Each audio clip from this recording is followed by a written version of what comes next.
All right, so we're just going to continue along here in our series with Moses, Israel, and God, and how this applies in our lives. And as we're looking at this account, remember we just finished that section where God had said he was going to do something. Moses and Aaron tell the people, they're all excited. They go to Pharaoh, and Pharaoh completely rejects them and makes things more difficult. So, when God says something, we usually respond excitedly and just in anticipation and expect it to happen. So things go wrong. And Moses says to God, after the people complain to Moses, Moses complains to God. Like there's chain of command here. So going to blame the guy that's leading us, but he's going to blame the guy who's leading him, which is God, right? Okay, let's stop that. Listen, let's check out what God says here in this conversation. Right after Moses complains at the end of chapter 5, we jump into chapter 6, which is a continuation of that conversation and talking to God about the issue. This is God speaking to Moses. Therefore say to the people of Israel, I am the Lord. I will free you from your oppression and will rescue you from the slavery in Egypt. I will redeem you with a powerful arm and great acts of judgment. I will claim you as my own people, and I will be your God. Then you will know that I am the Lord your God who has freed you from your oppression in Egypt. I will bring you into the land that I swore to give to Abraham, Isaac, and Jacob. I will give it to you as your very own possession.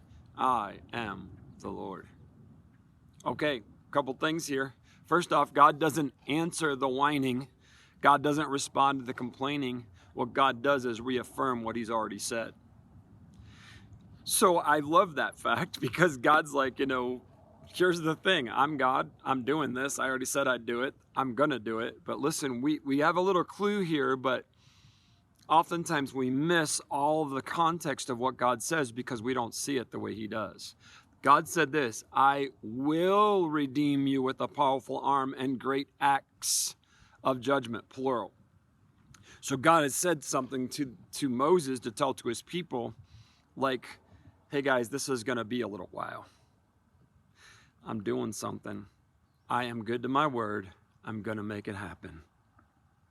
And so as we view that, listen, here's the thing. You and I look at this account in history and we see that none of the 10 plagues, which we know there were going to be 10 of them, they didn't know. God didn't say, hey, I'm going to do 10 acts of plagues against Egypt, and at the 10th one, I'm going to let you get out of there. Not at all. God just says, I'm going to do something, and it's going to be acts, plural, of judgment against Egypt. We know, looking back, that God was judging the gods of Egypt and who they worshiped and what they thought was God, and God was saying, I'm God alone. But they didn't understand that in the moment. So God had a plan, and here as we look at this, the children of Israel and Moses and Aaron and all the leaders and stuff are looking at a thing that's not even started yet. The plagues haven't even begun, and things have already gone in the opposite direction they thought they would, and things are not going to go smoothly for them for a long time, as the 10 plagues that God is about to unleash against Egypt are coming. So now, oftentimes, I think if God's going to do something, it's happening today or tomorrow at the latest. And God doesn't work that way.